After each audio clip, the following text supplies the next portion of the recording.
Hidden among Britain's hedgerows is one of the most elusive mammals.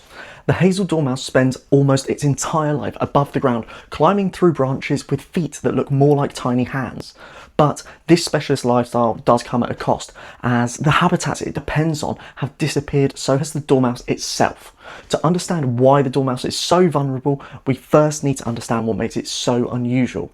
Unlike many rodents, dormice have evolved to live almost entirely above our heads. Dormice are an arboreal species, so they spend the majority of their lives off the ground in trees or in hedgerows. Most textbooks will tell you that they rarely go to the ground during their active season, but they aren't completely restricted to the canopy.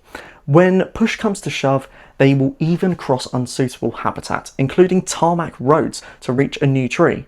In fact, dormice have even been found living in trees in the middle of roundabouts. But staying above the ground comes with one major challenge: finding everything they need without needing to descend to the world below. Despite their name, hazelnuts make up only a small part of the dormouse's diet. Instead, they are seasonal feeders, changing their diet throughout the year. In spring, they feed on flowers, pollen and nectar before switching to insects such as aphids and caterpillars for protein. In summer, they rely on berries and soft fruits, while hazelnuts become an important part of their diet in autumn as they build fat reserves for hibernation. One plant is especially valuable. That's honeysuckle, which provides nectar, berries and climbing stems that act as natural highways through the woodland canopy. These climbing routes are essential to dormice.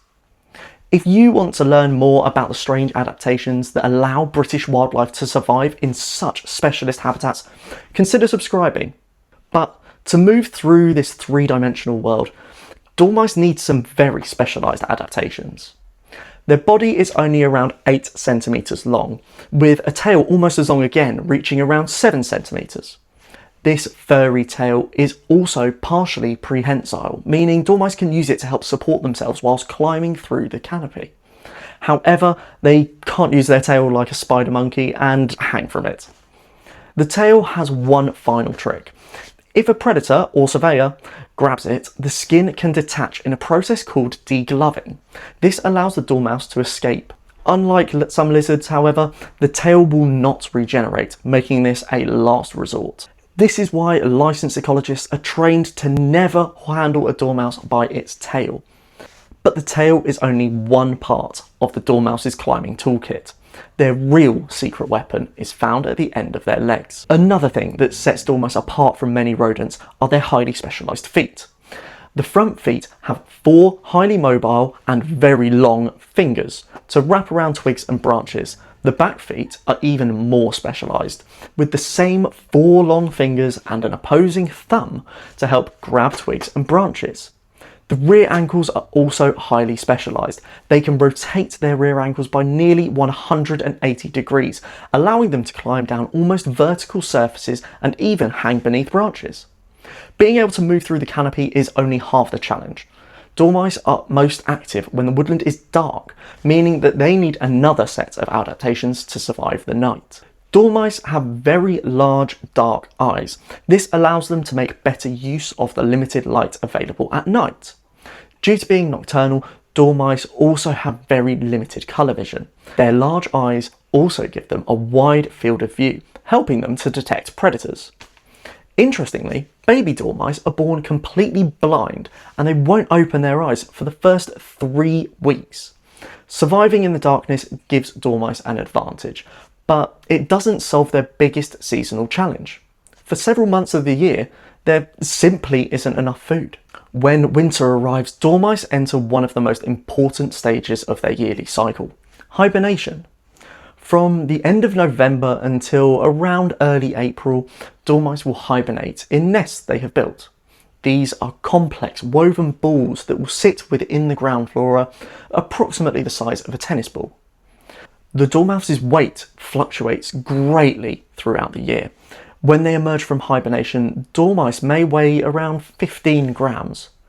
By autumn, the same animal can more than double its weight, reaching up to 40 grams.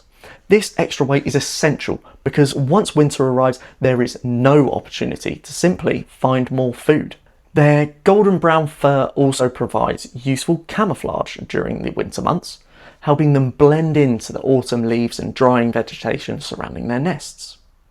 While hibernating, a dormouse can also curl its furry tail over its face, helping to conserve heat, whilst also concealing some of its most recognisable features. For months, dormice essentially disappear from view, but hibernation isn't the only way dormice survive difficult conditions. During the active season, bad weather can be just as dangerous for dormice. In prolonged wet weather, dormice can lose body heat rapidly, and this can potentially become life-threatening, even in the middle of summer. To combat this, dormice can enter a state called torpor. They can also use torpor when food is scarce. During torpor, their body temperature and metabolic rate drop, allowing them to conserve energy until conditions improve. However, unlike hibernation, torpor can occur during the active season, when predators are still out hunting. This makes their camouflage especially important. Torpor allows dormice to survive periods where food is unavailable, highlighting how carefully balanced their lives are. They only have a short window each year to feed, grow, and reproduce. Breeding is also closely tied to food availability. Most females produce a single litter each year, usually between June and August, with 4 to 6 young. The young are born blind, hairless, and completely dependent on their mother. Over the following weeks, they rapidly develop, learning to climb and forage before becoming completely independent. Timing is critical, as juveniles need enough time to build up their fat reserves before their very first hibernation. A late litter can dramatically reduce the chances of surviving the winter. For millions of years, this balance between breeding and survival worked, but over the last century, something has changed. The habitats that allow dormice to complete this cycle began disappearing. So despite all of these specialist adaptations, why have dormice declined so dramatically? The biggest threat isn't predators, it's habitat loss and fragmentation. Once abundant across the UK, dormouse populations have drastically declined, with an estimated 52% reduction between 2009 and 2018. Modern agriculture, development and changes in woodland management have broken up many of the connected hedgerows and woodlands that dormice rely on to move safely through the landscape. Climate change may also play a role, with prolonged periods of wet weather reducing feeding opportunities and increasing the need for torpor. Combined, these pressures have left dormouse populations concentrated mainly in southern England, with smaller isolated groups remaining in Wales, the Midlands and the Lake District. However, the story of dormice is not only one of decline. Carefully managed woodland can actually benefit dormice. Traditional practices such as rotational coppicing create a mixture of young shrubs, flowering plants and dense vegetation, providing both food and nesting opportunities. As different areas regenerate over time, they create a patchwork of habitats that support dormice throughout the year. However, this only works if enough connected habitat remains. Clearance and fragmentation can leave dormice isolated, forcing them across unsuitable habitat in search for food and shelter. This highlights an important point. Dormice don't just need an individual tree or patches of woodland, they need a functioning ecosystem.